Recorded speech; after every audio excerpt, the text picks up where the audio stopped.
आज हम लोग सरफेस केमिस्ट्री के अंतर्गत कोलाइडल सॉल्यूशन के बारे में पढ़ेंगे।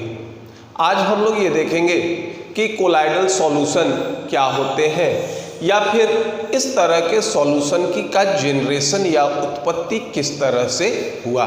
हम लोग आज सिर्फ कोलाइडल सॉल्यूशन का इंट्रोडक्शन पढ़ेंगे कि ये कोलाइडल सॉल्यूशन होते क्या हैं, ये किस तरह से ट्रू सॉल्यूशन और सस्पेंशन से अलग होते हैं। तो सबसे पहले लगभग 1861 में एक साइंटिस्ट थे जिनका नाम था थॉमस ग्राहम। थॉमस ग्राहम ये 1861 में लगभग इन्होंने rate of diffusion of solution of different substance through parchment membrane और एनिमल मेम्ब्रेन, इससे रेट ऑफ डिफ्यूजन के बारे में अध्ययन किया। जैसे मान लो ये होता है कि rate of diffusion of different type of solution, different type of solution through parchment membrane, parchment membrane. और इसका एग्जाम्पल ये भी ले सकते हैं, ये भी कह सकते हो एनिमल मेम्ब्रेन, एनिमल मेम्ब्रेन। अब देखिए यहाँ एक टर्म आ रहा है जिसको नाम देते हैं क्या, डिफ्यूजन। दूसरा होता है थ्रू पार्चमेंट मेम्ब्रेन या फिर ये दे रहा है through animal membrane. Parchment membrane या एनिमल मेम्ब्रेन ये हमारे सेमी परमिएबल मेम्ब्रेन के तरह बिहेव करते हैं और डिफ्यूजन में सॉल्यूट के पार्टिकल ये क्या करेंगे, सेमी परमिएबल मेम्ब्रेन या पार्चमेंट मेम्ब्रेन कहो, एनिमल मेम्ब्रेन के थ्रू हायर कंसंट्रेशन से लोअर कंसंट्रेशन के तरफ मूव करेंगे। इस प्रोसेस को हम लोग नाम देते हैं क्या, डिफ्यूजन। जैसे मान लो कोई सॉल्यूशन है, अब इस सॉल्यूशन को पार्चमेंट मेम्ब्रेन में रख देते हैं। अब अगर सॉल्यूट के पार्टिकल अगर डिफ्यूज करेंगे तो सॉल्यूट के पार्टिकल जो होंगे सॉल्यूशन से निकलकर पार्चमेंट मेम्ब्रेन से बाहर जाएंगे। तो थॉमस ग्राहम ने rate of diffusion of different type of solution through parchment membrane ये इसके बारे में या इसके रेट के संबंध में अध्ययन किया। तो इन्होंने पाया कि कुछ ऐसे सब्सटेंस थे जिनका rate of diffusion through parchment membrane या फिर एनिमल मेम्ब्रेन ये क्या होता है, रेट ऑफ डिफ्यूजन अधिक होता था। और कुछ ऐसे सब्सटेंस के सॉल्यूशन थे जिनका rate of diffusion through parchment membrane या तो नहीं होता था या फिर इसका रेट काफी स्लो होता था। तो इस आधार पर इन्होंने इसे दो भाग में बांटा। एक को नाम देते हैं क्रिस्टेलॉइड और दूसरे को नाम देते हो क्या, ये कहते हैं कोलॉइड्स। देखिए यहीं से कोलाइडल सॉल्यूशन या कोलाइड्स का जनरेशन होता है। अब दोनों में अंतर क्या था, देखिए क्रिस्टेलॉइड जो थे ये पाए गए किसमें, ये पाए गए क्या, क्रिस्टेलाइन फॉर्म में पाए गए, ये हमारे क्रिस्टेलाइन फॉर्म में पाए गए। और जो कोलॉइड्स थे ये क्या थे, इसको हम नाम दे सकते हैं नन क्रिस्टेलॉइड फॉर्म, ये हमारे नन क्रिस्टेलॉइड फॉर्म में पाए गए। दूसरा इसकी विशेषता थी कि इन डिसॉल्व्ड स्टेट ये पार्चमेंट मेम्ब्रेन के थ्रू क्या होते हैं, आसानी से या रैपिडली क्या होते थे, डिफ्यूज होते थे। और ये इसके सॉल्यूशन या ये सॉल्यूशन के अवस्था में या तो इनका डिफ्यूजन थ्रू पार्चमेंट मेम्ब्रेन नहीं होता था या फिर इसका रेट क्या होता था, काफी कम होता था। तो दूसरी विशेषता ये थी कि in dissolved state, in dissolved state diffused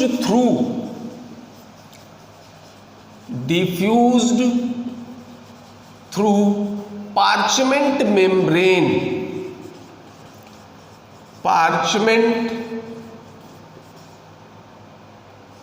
membrane very rapidly, और इसके एग्जाम्पल थे जैसे मान लो सॉल्ट हो गए, शुगर हो गया, ये हो गए शुगर हो गए, या फिर यूरिया हो गया, ये सारे क्या थे, क्रिस्टलोइड थे।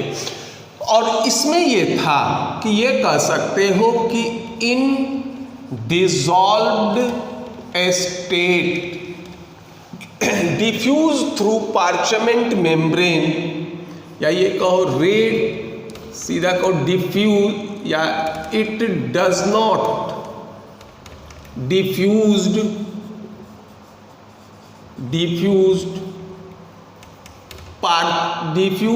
through parchment membrane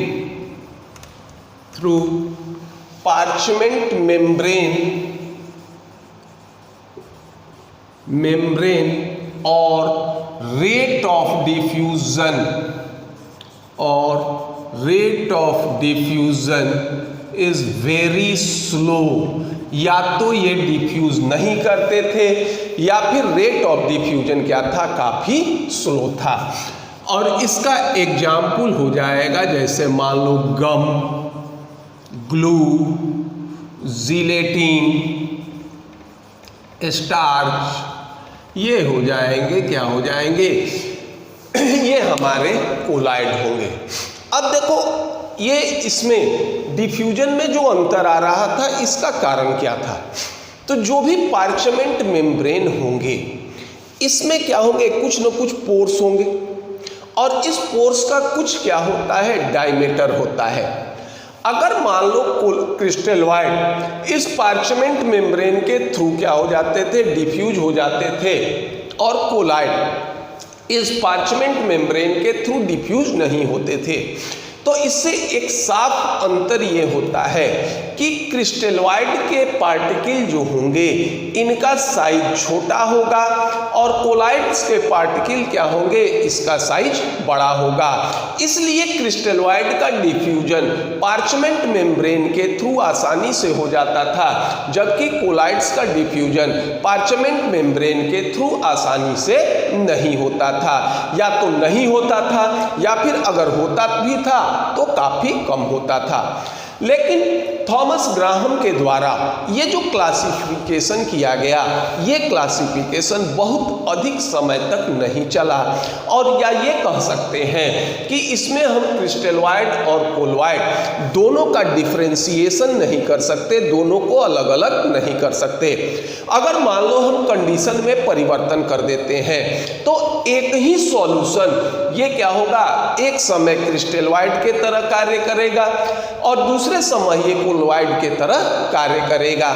जैसे मान लो हमारा सोडियम क्लोराइड का सॉल्यूशन अगर जल में बनाते हैं तो ये बिहेव करेगा किस तरह, क्रिस्टलोइड के तरह बिहेव करेगा, और अगर मान लो हम इसको बेंजीन में बनाते हैं तो वही सॉल्यूशन क्या होगा, कोलाइड के तरह ये बिहेव करेगा। या फिर ये भी कह सकते हो, दूसरा ये भी ले सकते हो कि एक कंपाउंड होता है जिसका नाम है सोडियम ऑलिएट। अगर सोडियम ऑलिएट का सॉल्यूशन हम जल में बनाते हैं तो सोडियम ऑलिएट का सॉल्यूशन अगर जल में बनाओगे तो ये क्रिस्टलोइड के तरह बिहेव करेगा, और यदि यही सॉल्यूशन अगर आप अल्कोहल में बनाते हैं तो ये क्या होगा, कोलाइड के तरह बिहेव करेगा। यानी सीधा ये कहो कि अगर कंडीशन बदल देते हैं तो क्रिस्टलोइड कन्वर्ट हो जाता है किसमें, कोलाइड में कन्वर्ट हो जाता है। तो इस तरह से हम लोग इस डिवीजन को डिफरेंशिएट नहीं कर सकते। तो यह जो कारण ये था कि जैसे मान लीजिए ये कह रहे हैं NaCl सॉल्यूशन, ये कहो NaCl सॉल्यूशन इन वाटर, ये बिहेव करेगा किस तरह से, क्रिस्टलोइड, बट इन बेंजीन, अगर इसी को बेंजीन में बनाते हैं तो ये होगा क्या, कोलाइड्स के तरह बिहेव करेगा। दूसरा ये कह सकते हो, जैसे मान लो एक कंपाउंड हो गया सोडियम ऑलिएट सॉल्यूशन इन वाटर, ये भी बिहेव करेगा किस तरह से, क्रिस्टलोइड के तरह, बट इन एल्कोहल, अगर इसी का एल्कोहल में सॉल्यूशन बना लेते हो तो ये कोलाइड्स के तरह बिहेव करेगा। तो अब इस दोनों में डिफरेंशिएशन हम आसानी से या ये कहो समान नहीं कर पाते, तो ये डिवीजन आगे नहीं चला। लेकिन इस डिवीजन से एक चीज तो सिद्ध हो गया कि कोलाइड के जो पार्टिकल्स थे इनका आकार छोटा था, और क्रिस्टलोइड के जो पार्टिकल थे इसका आकार छोटा था, और कोलाइड के जो पार्टिकल थे इसका आकार क्या था, ये बड़ा था। और इसी को आधार मानकर पुनः सॉल्यूशन को हम लोग 3 भागों में विभक्त करते हैं। एक को नाम देते हैं ट्रू सॉल्यूशन, दूसरे को नाम देते हैं कोलाइडल सॉल्यूशन, और तीसरे को हम लोग नाम देते हैं क्या, सस्पेंशन कहते हैं। तो पहले इसको नोट डाउन कर लीजिए। तो हम लोग ये देखेंगे कि ये कहां से जनरेट कर रहा है। हम लोग इसके जो टाइप हैं प्रत्येक टाइप का अध्ययन नहीं करेंगे, ये अलग अलग टॉपिक्स में अध्ययन होते हैं। हम लोग सिर्फ कोलाइडल सॉल्यूशन को आगे बढ़ाएंगे। तो ये किया गया फिर क्या कि on the basis of size of solute particle it is further subdivided as, देखिए एक होता है जिसको नाम देंगे ट्रू सॉल्यूशन, दूसरे को नाम देते हैं कोलाइडल सॉल्यूशन, और तीसरे को नाम देते हैं क्या, सस्पेंशन। देखो हम इसी को आगे चलेंगे, लेकिन कुछ इसके बारे में भी जानकारी देखेंगे, कुछ इसके बारे में भी। अब जैसे मान लो इसके एग्जाम्पल से शुरू करते हैं। मान लो ट्रू सॉल्यूशन का एग्जाम्पल होता है solution of NaCl। Colloidal solution का एग्जाम्पल ये ले लो ब्लड, मिल्क, ये सारे जो होंगे ये क्या होते हैं, कोलाइडल सॉल्यूशन के एग्जाम्पल होते हैं। और सस्पेंशन, इसका एग्जाम्पल ले लेते हैं सॉइल प्लस वाटर। अब अभी हमने ये कहा था कि आधार हमारा वही होगा साइज ऑफ सॉल्यूट पार्टिकल। अब देखिए अगर सोडियम क्लोराइड का हम सॉल्यूशन लेते हैं तो सोडियम क्लोराइड का अगर सॉल्यूशन लोगे तो इस सॉल्यूशन से को तुम या तो माइक्रोस्कोप से देखो या फिर नेकेड आई से देखो, दोनों में से किसी भी परिस्थिति में सॉल्यूट सोडियम क्लोराइड आपको नजर नहीं आएगा। दूसरा था हमारा कोलाइडल सॉल्यूशन जिसका एग्जाम्पल ब्लड है या मिल्क। अगर हम ब्लड को नेकेड आई से देखें तो इसके सॉल्यूट हमको नजर नहीं आएंगे, लेकिन यही ब्लड को अगर हम माइक्रोस्कोप से देखते हैं तो इसके पार्टिकल जैसे WBC हो गया, RBC हो गया, प्लेटलेट्स हो गया, ये सारे हमको माइक्रोस्कोप से नजर आएंगे। लेकिन सॉइल प्लस वाटर, इसके अगर सॉल्यूशन को देखो तो इसमें तुमको सॉइल भी नजर आएगा, सॉइल जो होंगे नेकेड आई से भी नजर आएंगे सॉल्यूट पार्टिकल, और माइक्रोस्कोप से भी नजर आएंगे।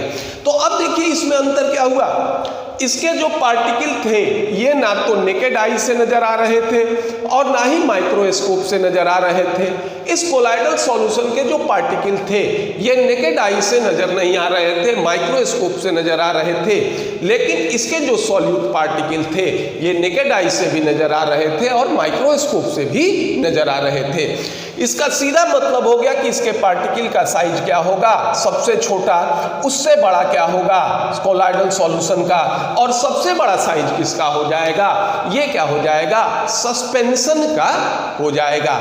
तो सबसे पहला चीज तो ये आप देखिए साइज, ये जो ट्रू सॉल्यूशन होते हैं इसका साइज होता है क्या, ये हो जाएगा आपका less than 10 to the power -9 metre, या आप इसको चेंज कर सकते हो, ये हो जाएगा लेस देन 10 एंगस्ट्रम और 1 नैनोमीटर। यानी क्या होगा, 10 to the power -9 मीटर से कम, इसको एंगस्ट्रम में लिखोगे तो 10 एंगस्ट्रम से कम, नैनोमीटर में लिखोगे तो 1 nm से कम। अब अगर कोलाइडल सॉल्यूशन देखते हो तो इसमें रेंज होगा क्या, 10 to the power -9 से 10 to the power -6 मीटर। अब यही अगर आप एंगस्ट्रम में लिखते हैं तो ये रेंज होगा 10 एंगस्ट्रम से लेकर ये हो जाएगा 10,000 एंगस्ट्रम, या फिर अगर तुम नैनोमीटर में लिखते हो तो 1 nm से लेकर ये हो जाएगा 1000 nm। अगर सॉल्यूट के पार्टिकल का साइज ये होगा तो ये हमारा होगा क्या, कोलाइडल सॉल्यूशन। और इसमें आ जाइए तो इसमें सबसे बड़ा हो जाएगा कि more than 10 to the power -6 metre, या फिर और में लिख दो ये मोर देन 10,000 एंगस्ट्रम, या नैनोमीटर में लिखो तो 1000 नैनोमीटर। अब ये देखिए इंडिकेट कर रहा है सबसे छोटा साइज ट्रू सॉल्यूशन का, इसके बाद कोलाइडल सॉल्यूशन का, और सबसे बड़ा साइज होता है सस्पेंशन का। तो जब आकार बड़ा होगा तो हम इसको क्या होगा, नेकेड आई से भी देख सकते हैं, और जब नेकेड आई से देखोगे तो माइक्रोस्कोप से भी ये क्या होंगे, ये नजर आएंगे। अब ये कोलाइडल सॉल्यूशन अगर इसके सॉल्वेंट का अगर हम साइज देखें, ये तो सॉल्यूट का साइज होता है, तो ये ध्यान रखिएगा 10 to the power -10 से लेकर 10 to the power -9 मीटर, ये इसके सॉल्वेंट का साइज होता है। तो हमको ट्रू सॉल्यूशन से कोई विशेष मतलब नहीं है, सस्पेंशन से कोई विशेष मतलब नहीं है, यही कोलाइडल सॉल्यूशन हमारा क्या होगा, आगे चलेगा। अब ये हमारे हो गए क्या, ये इसके पार्टिकल के साइज हो गए।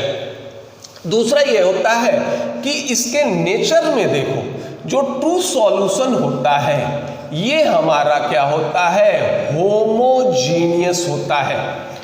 कोलाइडल सॉल्यूशन ये हमारा क्या होगा, हेट्रोजीनियस होगा, और सस्पेंशन ये भी हमारा क्या होता है, हेट्रोजीनियस होगा। होमोजीनियस का मतलब होगा कि सॉल्यूट और सॉल्वेंट का डिस्ट्रीब्यूशन पूरे सॉल्यूशन में क्या होता है, समान होता है। कोलाइडल सॉल्यूशन और सस्पेंशन में सॉल्यूट और सॉल्वेंट इसका क्या होता है, इसका डिस्ट्रीब्यूशन पूरे सॉल्यूशन में नजर ये जो होगा समान नहीं होगा। देखिए सस्पेंशन का एग्जाम्पल सॉइल प्लस वाटर होता है, ये तो हमको नजर आएगा कि इस सॉल्यूशन में सॉल्यूट और सॉल्वेंट का डिस्ट्रीब्यूशन हमारा क्या होता है, समान नहीं होता। लेकिन अगर कोलाइडल सॉल्यूशन का एग्जाम्पल ले लो, ब्लड ले लो, मिल्क ले लो, तो इसमें देखते हो कि ये नजर हमारा क्या होता है, होमोजीनियस नजर आता है। जबकि एक्चुअल में ये सॉल्यूशन होमोजीनियस नहीं बल्कि हेट्रोजीनियस होते हैं। अगर मान लो ब्लड या मिल्क, इसका अगर हम एनालिसिस करें या ये कहो कि माइक्रोस्कोप से देखें, तो इसमें सॉल्यूट और सॉल्वेंट दोनों के पार्टिकल का डिस्ट्रीब्यूशन क्या होता है, ये समान नहीं होता, ये अलग अलग होते हैं। इसलिए हम कह सकते हैं कि ये हमारा क्या होगा, कोलाइडल सॉल्यूशन क्या हो जाएगा, ये हेट्रोजीनियस नेचर का होगा। तो तीसरा जिसको हमने शुरू में ही कहा था, इट इज नॉट, या ये कह सकते हो इस तरह से लिखो, सॉल्यूट पार्टिकल डज नॉट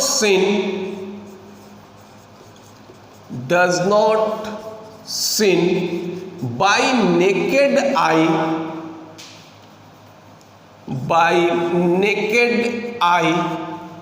और माइक्रोस्कोप, ये क्या था, ये हो जाएगा does not seen bye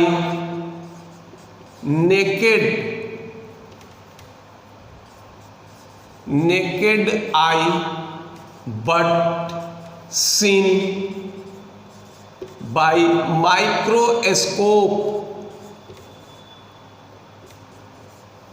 microscope. और ये होगा, इसमें क्या होगा कि seen by naked eye as well as microscope. एक और प्रॉपर्टीज ये है कि जब इसका सॉल्यूशन बनेगा तो सोडियम क्लोराइड या फिर शुगर वाटर का सॉल्यूशन बनाओ तो इस सॉल्यूशन का नेचर क्या होता है, याद कीजिए, ट्रांसपेरेंट। ये क्या होगा, ट्रांसलूसेंट, यानी अर्धपारगम्य, कुछ चीज इसके बाद का दिखेगा और कुछ नहीं दिखेगा, और ये होगा एकदम नहीं दिखेगा, और इसको नाम देते हैं क्या, ओपेक। ये होता है पारदर्शी, अर्धपारदर्शी, और ये होगा क्या, अपारदर्शी। अब इसी को देखो, पार्चमेंट मेम्ब्रेन या फिर हम लोग एनिमल मेम्ब्रेन से अगर प्रवाहित कराएं तो चूंकि एनिमल मेम्ब्रेन या पार्चमेंट मेम्ब्रेन में जो पोर्स होते हैं इसका आकार काफी छोटा होता है, तो जिसके सॉल्यूट पार्टिकल का आकार सबसे छोटा होगा, इसका डिफ्यूजन क्या होगा, ये सबसे आसानी से होगा, और जैसे जैसे इसके आकार में वृद्धि होगा वैसे वैसे क्या होगा, इसका डिफ्यूजन का रेट कम होगा। तो ये कह सकते हो कि इसमें ये हो जाएगा डिफ्यूज्ड थ्रू पार्चमेंट मेम्ब्रेन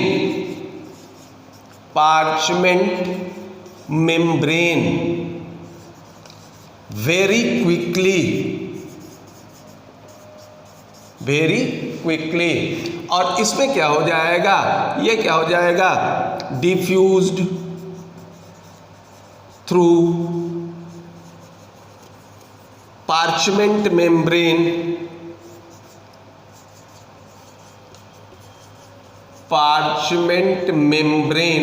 ये क्या होंगे, ये होंगे स्लोली, और ये हो जाएगा क्या, सीधा ये लिख दो कि does not diffused through parchment membrane,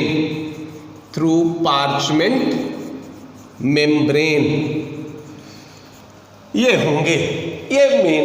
तो हमको देखिए ट्रू सॉल्यूशन से कोई मतलब नहीं है, हमने एक चैप्टर पढ़ा था सॉल्यूशन के नाम से, वो पूरा का पूरा सॉल्यूशन ट्रू सॉल्यूशन पर एप्लीकेबल होता था, तो हमको इस ट्रू सॉल्यूशन से इस चैप्टर में मतलब नहीं होगा, इससे भी जो होगा ये मतलब नहीं होगा।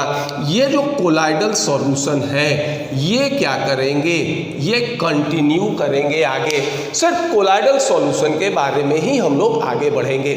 इस कोलाइडल सॉल्यूशन में एक और विशेषता होता है, कुछ कोलाइडल सॉल्यूशन के ऐसे भी टाइप हैं जो हम आगे देखेंगे कि कोलाइडल सॉल्यूशन के कुछ ऐसे भी टाइप हैं जिसमें सॉल्यूट सॉल्वेंट एक दूसरे से सॉल्युबल नहीं होते, जबकि ट्रू सॉल्यूशन में देखो, ट्रू सॉल्यूशन में सॉल्यूट और सॉल्वेंट ये क्या होते हैं, सॉल्युबल होते हैं। जैसे मान लो हम एक एग्जांपल लेते हैं सॉल्यूशन ऑफ सोडियम क्लोराइड।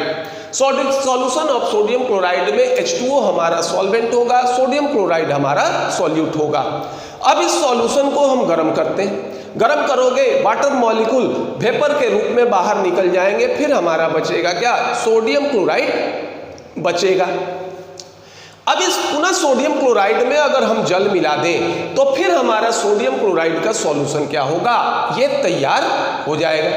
लेकिन कुछ कोलाइडल सॉल्यूशन ऐसे होते हैं, सारे नहीं, कुछ कोलाइडल सॉल्यूशन ऐसे होते हैं जिसमें सॉल्यूट और सॉल्वेंट, अभी तो हम लोग देखो सॉल्यूट सॉल्वेंट कहते हैं, लेकिन कोलाइडल सॉल्यूशन में ये सॉल्यूट सॉल्वेंट नहीं कहे जाएंगे, एक को डिस्पर्स फेज कहेंगे और दूसरे को डिस्पर्सन मीडियम, ये आगे आएगा। तो इसमें जो पार्टिकल होते हैं ये एक दूसरे में सॉल्युबल नहीं होते। जैसे मान लीजिए मिल्क है, ठीक, अब मिल्क में केसिन और वाटर ये इसका मिश्रण हो जाता है। अब अगर मान लो हम ये कहें फिर दूध को हम क्या करें, गर्म करें, दूध को गर्म करेंगे तो इसके भी वाटर मॉलिक्यूल गैसीय अवस्था में आएंगे और ये क्या होंगे, ये बाहर निकल जाएंगे, बच जाएगा हमारे पास क्या, केसिन। अब उस केसिन में अगर हम पानी मिला दें तो फिर क्या ये दूध बन जाएगा, ये जो होगा ये दूध नहीं बनेगा। यानी इसमें जो सॉल्यूट और सॉल्वेंट होंगे ये एक दूसरे में सॉल्युबल नहीं होते, सब में नहीं, लेकिन कुछ ऐसे कोलाइडल सॉल्यूशन होंगे। तो इसी कोलाइडल सॉल्यूशन को हम लोग क्या करते हैं, ये आगे के तरफ बढ़ाएंगे। ये सॉल्यूशन का नेचर होता है होमोजीनियस, इसका नेचर होता है हेट्रोजीनियस। तो जो नियम सॉल्यूशन पर या ट्रू सॉल्यूशन पर एप्लीकेबल होते हैं ये कोई जरूरी नहीं है कि कोलाइडल सॉल्यूशन पर एप्लीकेबल होंगे, इसके सारे कॉन्सेप्ट अलग होते हैं, ट्रू सॉल्यूशन के कॉन्सेप्ट अलग होते हैं। तो हम लोग अब आगे सिर्फ कोलाइडल सॉल्यूशन को आगे बढ़ाएंगे, ये ट्रू सॉल्यूशन या सस्पेंशन को यहीं छोड़ देंगे। तो ये हमारा कोलाइडल सॉल्यूशन का इंट्रोडक्शन हुआ। अगर आपको ये वीडियो पसंद आए तो इसे लाइक कीजिए, सब्सक्राइब कीजिए। धन्यवाद।